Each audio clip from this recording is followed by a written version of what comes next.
আসসালামু আলাইকুম সুপ্রিয় দেশবাসী, অন্যান্য ধর্মাবলম্বীদেরকে শুভেচ্ছা। আমি প্রত্যাশা করি আল্লাহর রহমতে আপনারা ভালোই আছেন। আপনারা ভালো থাকুন, আমার শুভকামনা রইল। আজকে রাষ্ট্রীয়ভাবে বেগম খালেদা জিয়ার মহাপ্রয়াণ দিবস উপলক্ষে সারা বিশ্বে ছড়িয়ে ছিটিয়ে থাকা যে সমস্ত জাতীয়তাবাদী শক্তি এবং বাংলাদেশি রয়েছে তাদের জন্য রাষ্ট্রীয় শোক দিবস পালন করছে। আজকে বেগম খালেদা জিয়ার স্বর্গবাস হওয়ার দিন। এই দিনে বিশ্বের বিভিন্ন প্রান্তে থাকা বিশ্বের বিভিন্ন প্রধানমন্ত্রী, প্রেসিডেন্ট, উচ্চপদস্থ ব্যক্তিবর্গ বেগম খালেদা জিয়ার জন্য শোকবাণী প্রকাশ করছে। তার মধ্যে একটা শোকবাণী হচ্ছে পাকিস্তানের প্রেসিডেন্ট শাহবাজ শরীফ। উনি একটা বক্তব্য দিয়েছেন যে বেগম খালেদা জিয়া পাকিস্তানের নিবেদিত প্রাণবন্ধু।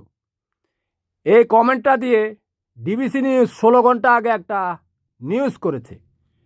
সেই নিউজের নিচে আওয়ামী সান্ডাদের কমেন্টগুলো পড়ে তো আমি একেবারে মোটামুটি হতবাক। এই বিকৃত মস্তিষ্কের মানুষগুলো এই দেশেই ছড়িয়ে ছিটিয়ে আছে। এদের কারণে জাতিতে জাতিতে এত ভেদাভেদ। আমি আপনাদেরকে কয়েকটা কমেন্ট পড়ে শোনাই আজকের এই শোকের দিনে। সেখানে কমেন্ট করেছে স্পর্শিয়া শুয়োর, মেজর জানজুয়া বেঁচে থাকলে অনেক কষ্ট পেতেন। তারপরে পলাশ উপজেলা আওয়ামী লীগ তারা একটা কমেন্ট করেছে যে মেজর জানজুয়ার পরিবার থেকে শোক প্রকাশ করা হয়েছে। আরেকটা কমেন্ট করা হয়েছে জুলাই সুড্ডি। এই কমেন্টটা একটা গালি, ওই সুড্ডিটাকে আমি অন্যভাবে বলছি আর কি। তো সে কমেন্ট করেছে, কি বলবো, এই সমস্ত কমেন্ট পড়লে নিজের মস্তিষ্কের মধ্যে একটা আগুনের সৃষ্টি হয়। কথা বুঝছেন?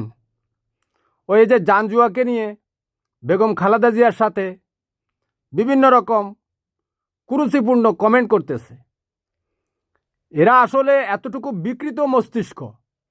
এই বেগম খালেদা জিয়ার হাজব্যান্ড সাবেক সেনাপ্রধান, বীর মুক্তিযোদ্ধা, প্রেসিডেন্ট বীর উত্তম জিয়াউর রহমান 1971 সালের 26শে মার্চ উই রিভোল্ট বলে পাকিস্তানকে ভেঙে দিয়ে বাংলাদেশের স্বাধীনতা ঘোষণা করেছিল। বাংলাদেশ কখনো পাকিস্তানের বন্ধু হবে না। কিন্তু ভারতপন্থী এই উগ্র জাঙ্গিয়া